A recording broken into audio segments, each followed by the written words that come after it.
नमस्कार मेरी प्यारी बहनों, कैसी हैं आप सब। उम्मीद करती हूँ कि आप सभी स्वस्थ होंगी, खुश होंगी और अपने परिवार के साथ जीवन के छोटे छोटे पलों का आनंद ले रही होंगे।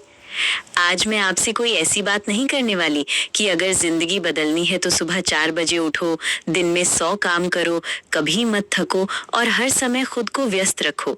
क्योंकि सच तो ये है कि हमारे देश की ज्यादातर महिलाएं पहले से ही इतना काम करती हैं कि अगर उनके पूरे दिन का हिसाब लिखा जाए तो शायद पढ़ते पढ़ते ही कोई थक जाए। सुबह सबसे पहले उठना, सबके लिए चाय बनाना, बच्चों को स्कूल भेजना, पति का टिफिन तैयार करना, रसोई संभालना, सफाई करना, कपड़े धोना, बाजार जाना, रिश्तेदारों का ध्यान रखना और रात को सबसे आखिर में सोना, ये सब किसी एक दिन की बात नहीं है, ये तो रोज की कहानी है।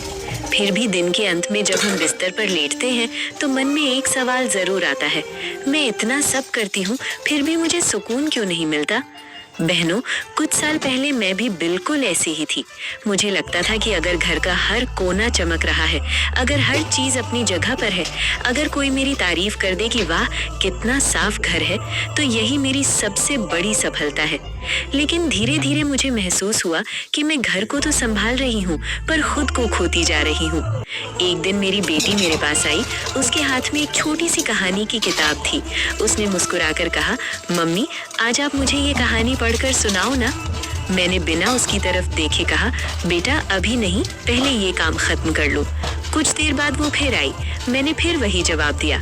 शाम तक उसने तीसरी बार भी पूछा और तीसरी बार भी मैंने कहा अभी नहीं। रात को जब मैं उसके कमरे में गई तो देखा कि वो वही किताब सीने से लगाकर सो चुकी थी। उस पल मुझे पहली बार लगा कि शायद मैंने आज घर के सारे काम पूरे कर लिए, लेकिन एक माँ होने का सबसे जरूरी काम अधूरा छोड़ दिया। उस रात में बहुत देर तक जागती रही। मैंने सोचा मैं किसके लिए इतनी भाग दौड़ कर रही हूँ। अगर मेरे अपने ही मेरे साथ समय बिताने के लिए तरस जाए तो फिर इतनी मेहनत का क्या मतलब।